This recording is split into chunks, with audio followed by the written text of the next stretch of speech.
नमस्कार दोस्तों, हमारे चैनल स्टोरी विद देव में आपका हार्दिक स्वागत है। दोस्तों, एक भक्त ने पूछा, बाबा मैं सब कुछ सही से करता हूँ, रोज़ पूजा पाठ करता हूँ, फिर भी घर में बरकत नहीं है, धन नहीं टिकता, सदस्य बीमार रहते हैं। तो आज इन्हीं सवाल का जवाब मिलेगा भक्तों। घर के मंदिर में जलने वाले दीपक, घंटी रोज़ धोने वालों, गौर से सुन लो, वरना पूरा घर हो जाएगा बर्बाद। आप सभी का दिल से आत्मा की गहराइयों से स्वागत है। दोस्तों, जीवन में चाहे कितनी भी मुश्किलें क्यों ना आ जाएं, एक चीज़ कभी मत भूलिए, पूजा मंदिर में रखी घंटी, देवी देवताओं की मूर्तियां और जलते दीपक के साथ कुछ गलतियां ऐसी होती हैं जो अगर हो गई हैं तो किस्मत का पहिया उल्टा घूमने लगता है। ऐसा दुर्भाग्य आता है कि संभलना भी नामुमकिन हो जाता है। घर में बरकत रुक जाती है, खुशियाँ सूख जाती हैं और गरीबी ऐसे कदम जमा लेती है कि चाहकर भी हटती नहीं है। भक्तों, हो सकता है आप भी अनजाने में वही गलतियां कर रहे हों, इसलिए पैसा पास टिकता नहीं है, घर में अशांति रहती है और सफलता बस दूर से हाथ हिलाती है। हम बिना समझे जाने अनजाने कुछ ऐसा कर बैठते हैं जो हमारे भाग्य का दरवाजा बंद कर देता है, और जब सब हाथ से निकल जाता है तब हमारे पास रह जाता है सिर्फ पछतावा और ताने। लेकिन घबराइए मत, आज इस वीडियो में हम आपको पूजा मंदिर से जुड़ी वे रहस्यपूर्ण बातें बताएंगे जिन्हें सुनकर आपका दिल खुद कहेगा, गुरुजी आपने तो मेरी सोई हुई किस्मत जगा दी। तो दोस्तों, इस वीडियो को अंत तक ज़रूर देखना, क्योंकि यह सिर्फ जानकारी नहीं है, यह आपकी ज़िंदगी बदलने की कुंजी है।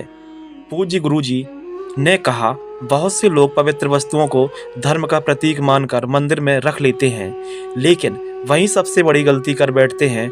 आज हम आपको विस्तार से बताएंगे पूजा मंदिर में कौन सी चीज़ें रखनी शुभ है और कौन सी चीज़ें अशुभ।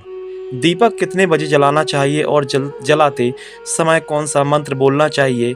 घंटी कब बजानी चाहिए, सुबह या शाम और कितनी बार। शंख कब और कैसे बजाना चाहिए और बजाते समय किस मंत्र का जाप करना चाहिए। दीपक रोज धोना चाहिए या नहीं, मंदिर में कितनी मूर्तियां रखनी चाहिए और क्यों। यह 7-8 बातें छोटी लग सकती हैं, लेकिन इनका असर आपकी किस्मत पर सीधा पड़ता है। भक्तों, इस तरह की जानकारी आपको कहीं और नहीं मिलेगी, चाहे आप लाखों करोड़ों खर्च कर दें।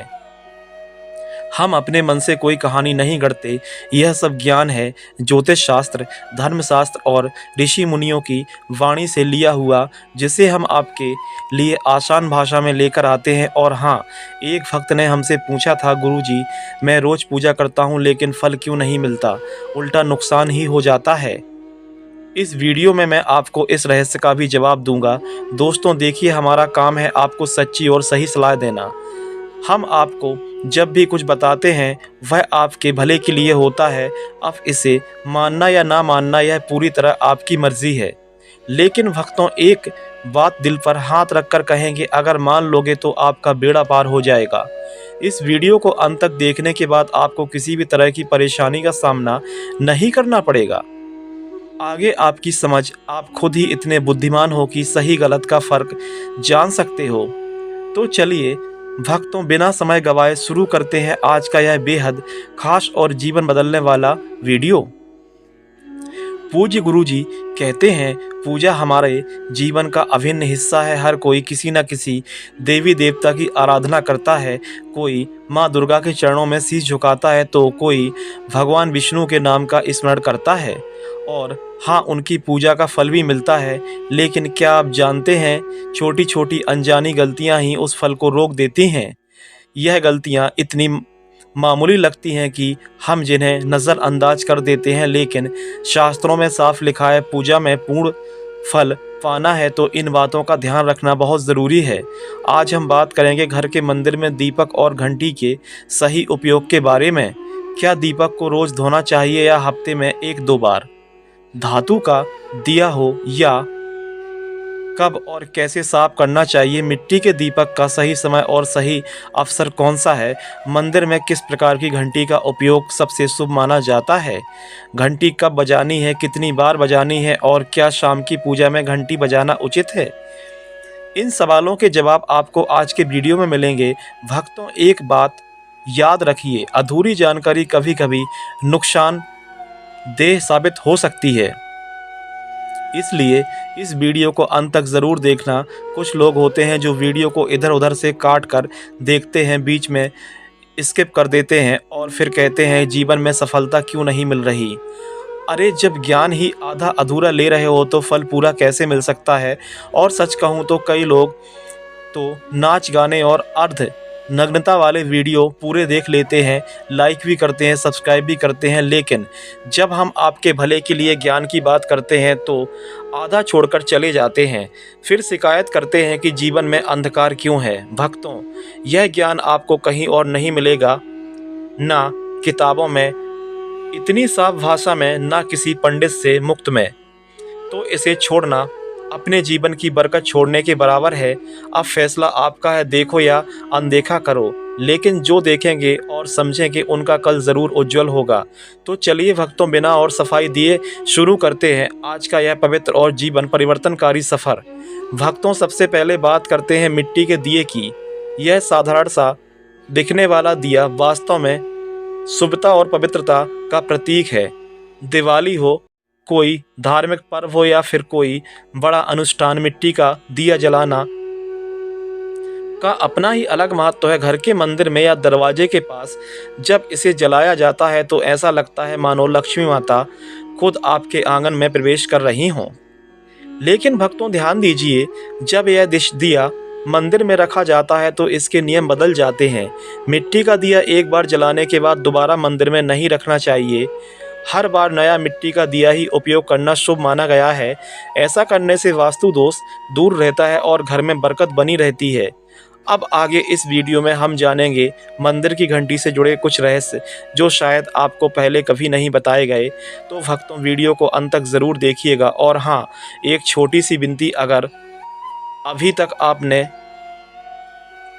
स्टोरी विद देव चैनल को सब्सक्राइब नहीं किया है तो कर लीजिए और वीडियो को एक प्यारा सा लाइक ज़रूर दीजिए। साथ ही अपनी राशि या शुभ नाम कमेंट में ज़रूर लिखें, क्योंकि हम समय समय पर राशि से जुड़े भाग और परेशानियों को दूर करने के अचूक उपाय बताते हैं। अब आते हैं धातु के दिए पर। आपने देखा होगा कि जो लोग पीतल या तांबे के दिए इस्तेमाल करते हैं, यह ना केवल सुंदर होते हैं बल्कि इनका धार्मिक महत्व भी अत्यंत गहरा होता है। लेकिन भक्तों, इन्हें सिर्फ जलाना काफ़ी नहीं होता, इनकी शुद्धि भी उतनी ही ज़रूरी है। इन्हें रोज़ धोकर, खासकर गंगा जल से साफ करना चाहिए। गंगा जल से धोने पर दिया पवित्र हो जाता है और घर में सकारात्मक ऊर्जा चारों ओर फैल जाती है। अगर आप हफ्ते में केवल 1-2 बार इन्हें साफ करते हैं तो यह पूरी तरह से शुद्ध नहीं हो पाते, इसलिए इसे अपनी रोज़ाना की आदत बना लें। और अब आते हैं घर के मंदिर की घंटी पर। पीतल की घंटी की ध्वनि ऐसी होती है जो वातावरण की नकारात्मक ऊर्जा को तुरंत दूर कर देती है और सकारात्मकता का प्रभाव बढ़ा देती है। लेकिन भक्तों, इसे कभी भी दक्षिण दिशा में ना रखें, यह अशुभ माना जाता है। घंटी को हमेशा पूजा स्थल के पास या मंदिर के प्रवेश द्वार पर रखें। सबसे शुभ घंटी वह होती है जिस पर गरुड़ की नक्काशी हो। इसे गरुड़ घंटी कहते हैं और इसे अत्यंत पवित्र और फलदायक माना गया है। अब सवाल आता है, घंटी कितनी बार बजानी चाहिए? भोग लगाते समय घंटी को 5 बार बजाएं। ऐसा करने से भगवान भोग को जल्दी स्वीकार करते हैं। पूजा के दौरान घंटी को जोर जोर से या लगातार नहीं बजाना चाहिए, सिर्फ 3 बार बजाना ही उचित है। घंटी को हमेशा दाहिने हाथ से बजाएं और इसका मुख पूजा स्थल की ओर होना चाहिए।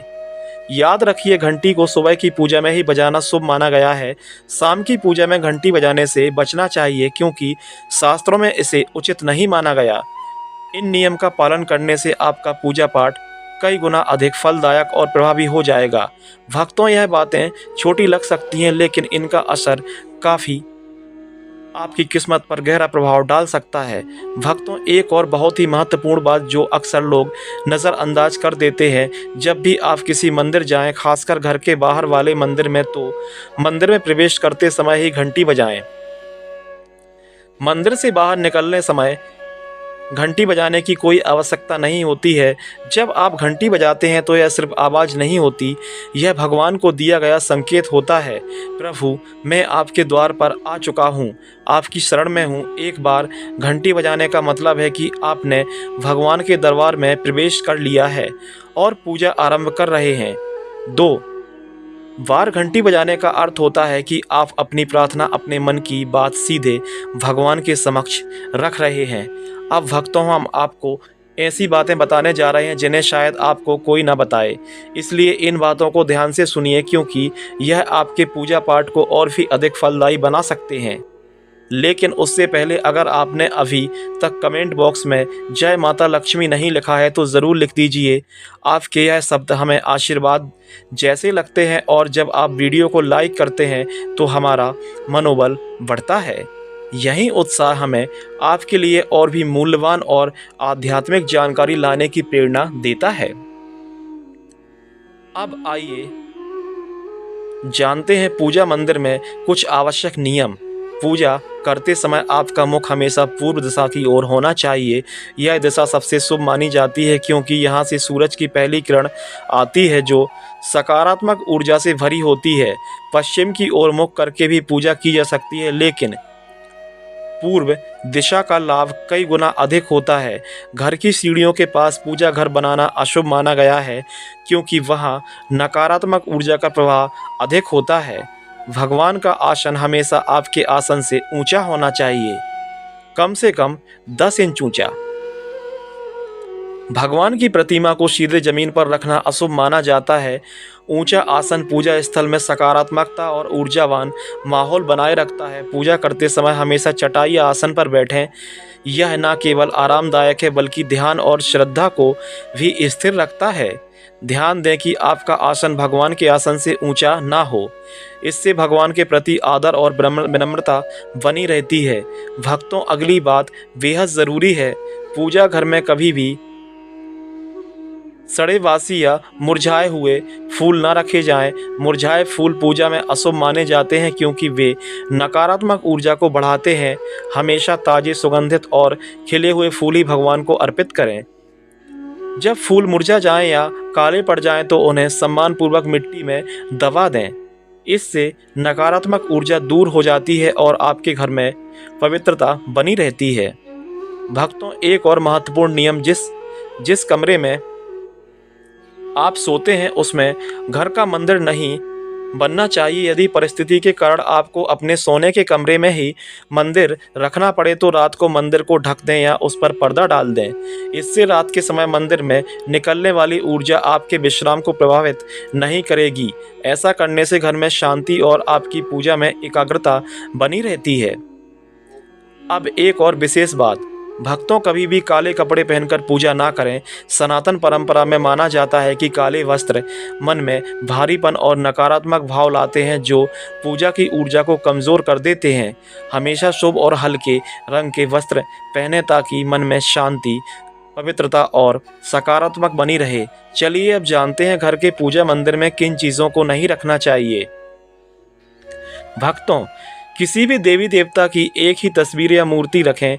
एक से अधिक तस्वीरें ऊर्जा का संतुलन बिगाड़ सकती हैं और पूजा का प्रभाव कम कर सकती हैं। एक ही रूप को स्थान दें ताकि भगवान की ऊर्जा पूरे मन से आपके जीवन में प्रभावित हो सके। घर में शिवलिंग रखना अत्यंत पवित्र माना जाता है, लेकिन इसे सही दिशा में रखें। हमेशा उत्तर या पूर्व दिशा में रखें और स्वच्छ स्थान पर ही स्थापना करें। इसे शोरगुल या गंदे स्थान पर कभी ना रखें। भगवान की टूटी हुई मूर्तियां या फटी तस्वीरें पूजा स्थान से तुरंत हटा दें। टूटी मूर्ति पवित्रता को कम करती है और सकारात्मक ऊर्जा के प्रवाह में बाधा डालती है। इसे शास्त्र समत तरीके से त्याग दें। शंख भगवान की कृपा का प्रतीक है। गोमती चक्र से घर में समृद्धि आती है और जल से वातावरण शुद्ध होता है। जल को रोज बदलें और इन पवित्र वस्तुओं को हमेशा साफ रखें। रोज पूजा स्थल की सफाई करें। गंदगी से नकारात्मक ऊर्जा आती है और ध्यान भंग होता है। स्थान को सुंदर, सुव्यवस्थित और सुगंधित रखें ताकि मन सहज रूप से भगवान में लग सके। भक्तों, अब आइए जानें कि हमारे घर के पूजा मंदिर से जुड़े कुछ ऐसे नियम जिन्हें मानना बेहद ज़रूरी है। सबसे पहले पूजा स्थान हमेशा घर के शांत और पवित्र कोने में होना चाहिए और अगर वह उत्तर पूर्व दिशा में हो तो सबसे उत्तम है। यह दिशा घर में सकारात्मक ऊर्जा का संचार करती है और आपकी पूजा को और भी प्रभावशाली बनाती है। ध्यान रहे, पूजा स्थल कभी बेडरूम या रसोई के पास ना हो। यह स्थान दैनिक कार्य और हलचल से भरे होते हैं जहां नकारात्मक ऊर्जा भी पनप सकती है। मंदिर के आसपास का वातावरण हमेशा साफ सुथरा और सुव्यवस्थित रखें ताकि आपका मन पूजा में एकाग्र हो सके। भक्तों, अब बात करते हैं दीपक और उनसे जुड़ी महत्वपूर्ण नियमों की। दीपक जलाना सिर्फ एक परंपरा नहीं बल्कि यह भगवान के आशीर्वाद और कृपा का प्रकाश है जो आपके घर और जीवन में उजाला भर देता है।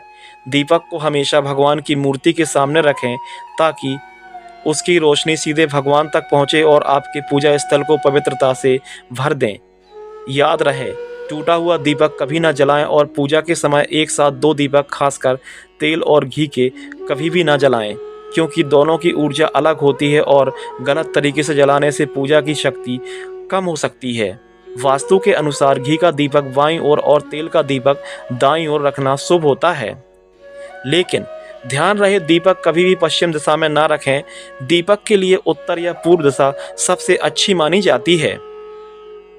साथ ही बत्ती का मुंह भी हमेशा इन दिशाओं की ओर होना चाहिए ताकि सकारात्मक ऊर्जा प्रवाह और अधिक बढ़ सके। घी के दीपक में रुई की बत्ती और तेल के दीपक में लाल मौली की बत्ती का प्रयोग करें।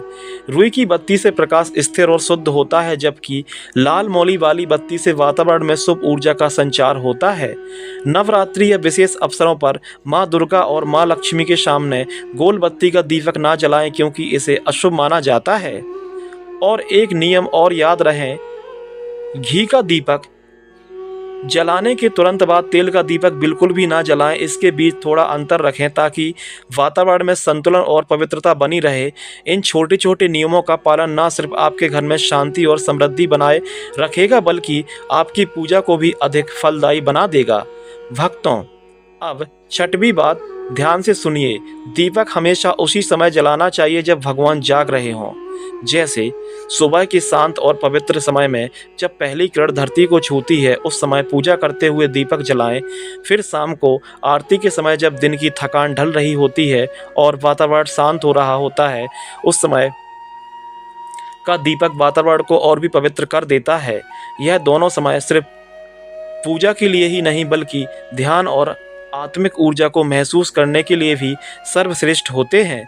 इन फलों में दीपक जलाने से घर में सकारात्मक ऊर्जा का प्रवाह बढ़ता है और आपका मन भी निर्मल होता है। 7वीं बात, भक्तों, दीपक जलाना केवल धार्मिक नियम नहीं है। वास्तुशास्त्र और ज्योतिष शास्त्र में भी इसका गहरा महत्व बताया गया है। दीपक जलाने से न केवल घर में सकारात्मक ऊर्जा का संचार होता है बल्कि यह हमारे जीवन के 7 चक्रों को संतुलित करता है। यह नकारात्मकता को रोकता है, दूर करता है और वातावरण को शुद्ध करता है और आपके मन को शांति प्रदान करता है। दीपक की हल्की स्थिर लौ मानो भगवान का आशीर्वाद आपके जीवन को रोशन कर रही हो। इसलिए भक्तों, जब भी आप दीपक जलाएं ऊपर बताए गए सभी नियमों का पालन जरूर करें। यही नियम आपके जीवन में भगवान की कृपा को स्थायी बनाएंगे और घर में सकारात्मकता का प्रवाह निरंतर बनाए रखेंगे। प्रिय भक्तों, अगर आपको यह ज्ञान और अनुभव अच्छा लगा हो तो कमेंट में ज़रूर बताएं। अगर आप माता लक्ष्मी के सच्चे भक्त हैं, उनका प्रेम आशीर्वाद और सदा आपके घर में वास चाहते हैं तो इस वीडियो को दिल से लाइक करें, हमारे चैनल को सब्सक्राइब ज़रूर करें और कमेंट में जय माता लक्ष्मी ज़रूर लिखें। याद रखें, यह बातें जन रुचि को ध्यान में रखते हुए साझा की गई हैं। ज्योतिष और धर्म के उपाय अपनी आस्था और विश्वास के साथ अपनाएं। हमारा उद्देश्य आपको सही दिशा और बेहतर सलाह देना है, कोई दावा करना नहीं। दोस्तों, अगर यह वीडियो आपको पसंद आई हो तो इसे लाइक ज़रूर करें और चैनल स्टोरी विद देव को सब्सक्राइब करना बिल्कुल भी ना भूलें। धन्यवाद और माता लक्ष्मी की कृपा आप पर सदैव बनी रहे।